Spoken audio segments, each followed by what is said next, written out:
and violence all former crises. The working men will carry their charter, naturally, but meanwhile they will learn to see clearly with regard to many points which they can make by means of it, and of which they now know very little.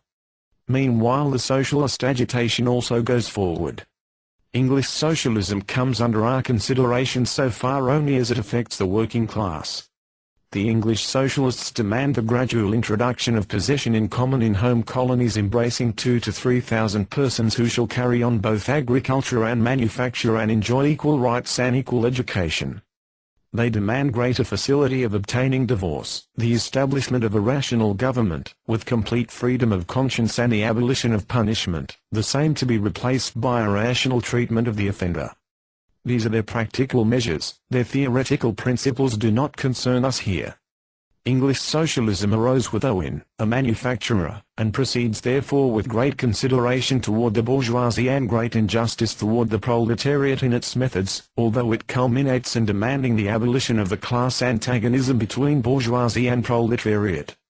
The socialists are thoroughly tame and peaceable, accept our existing order, bad as it is, so far as to reject all other methods but that of winning public opinion. Yet they are so dogmatic that success by this method is for them, and for their principles as at present formulated, utterly hopeless.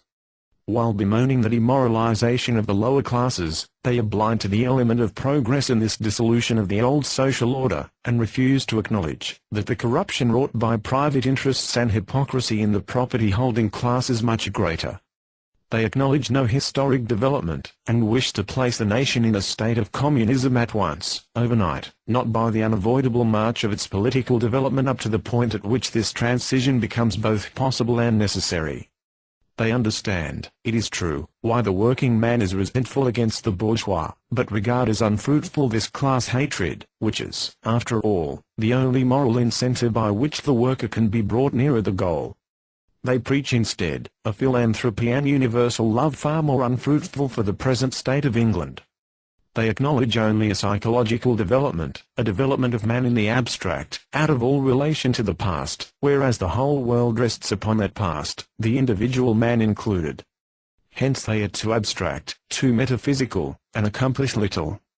They are recruited in part from the working class, of which they have enlisted but a very small fraction representing, however, its most educated and solid element. In its present form, socialism can never become the common creed of the working class, it must condescend to return for a moment to the Chartist standpoint. But the true proletarian socialism having passed through Chartism, purified of its bourgeois element, assuming the form which it has already reached in the minds of many socialists and Chartist leaders who are nearly all socialists, must, within a short time, play a weighty part in the history of the development of the English people. English socialism, the basis of which is much more ample than that of the French, is behind it in theoretical development, will have to recede for a moment to the French standpoint, in order to proceed beyond it later. Meanwhile the French too, will develop farther. English socialism affords the most pronounced expression of the prevailing absence of religion among the working men, an expression so pronounced indeed, that the mass of the working men, being unconsciously and merely practically irreligious, often draw back before it. But here too, necessity will force the working men to abandon the remnants of a belief which, as they will more and more clearly perceive, serves only to make them weak, and resigned to their fate, obedient and faithful to the vampire property-holding class. Hence it is evident that the working men's movement is divided into two sections, the Chartists and the Socialists. The Chartists are theoretically the more backward, the less developed, but they are genuine proletarians all over, the representatives of their class.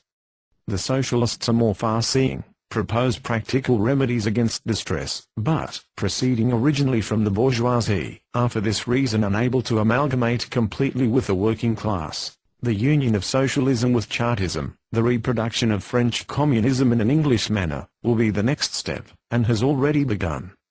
Then only, when this has been achieved, will the working class be the true intellectual leader of England. Meanwhile, political and social development will proceed, and will foster this new party, this new departure of Chartism. These different sections of working men, often united, often separated, trades unionists, Chartists, and Socialists, have founded on their own hook numbers of schools and reading rooms for the advancement of education. Every socialist, and almost every Chartist institution, has such a place, and so too have many trades.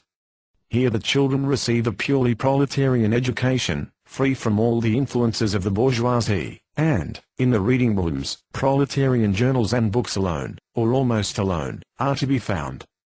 These arrangements are very dangerous for the bourgeoisie, which has succeeded in withdrawing several such institutes, mechanics institutes, from proletarian influences, and making them organs for the dissemination of the sciences useful to the bourgeoisie. Here the natural sciences are now taught, which may draw the working men away from the opposition to the bourgeoisie, and perhaps place in their hands the means of making inventions which bring in money for the bourgeoisie, while for the working man the acquaintance with the natural sciences is utterly useless now, and it too often happens that he never gets the slightest glimpse of nature in his large town with his long working hours. Here political economy is preached, whose idol is free competition, and whose sum and substance for the working man is this, that he cannot do anything more rational than resign himself to starvation. Here all education is tame, flabby, subservient to the ruling politics and religion, so that for the working man it is merely a constant sermon upon quiet obedience, passivity, and resignation to his fate. The mass of working men naturally have nothing to do with these institutes, and betake themselves to the proletarian reading rooms, and to the discussion of matters which directly concern their own interests, whereupon the self-sufficient bourgeoisie says its dixie et salvavi, and turns with contempt from a class which prefers the angry ranting of ill-meaning demagogues to the advantages of solid education. That, however, the working men appreciate solid education, when they can get it unmixed with the interested cant of the bourgeoisie, the frequent lectures upon scientific, aesthetic, and economic subjects prove which are delivered especially in the socialist institutes, and very well attended. I have often heard working men, whose fustian jackets scarcely held together, speak upon geological, astronomical, and other subjects, with more knowledge than most cultivated bourgeois in Germany possess. And in how great a measure the English proletariat has succeeded in attaining independent education is shown especially by the fact that the epoch-making products of modern philosophical, political, and poetical literature are read by working men almost exclusively. The bourgeois, enslaved by social conditions and the prejudices involved in them, trembles, blesses, and crosses himself before everything which really paves the way for progress. The proletarian has open eyes for it, and studies it with pleasure and success. In this respect the socialists, especially, have done wonders for the education of the proletariat.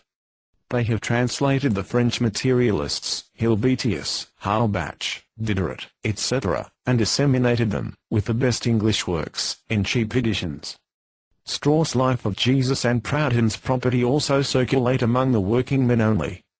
Shelley, the genius, the prophet, Shelley, and Byron, with his glowing sensuality and his bitter satire upon our existing society, find most of their readers in the proletariat. The bourgeoisie owns only castrated editions, family editions, cut down in accordance with the hypocritical morality of today.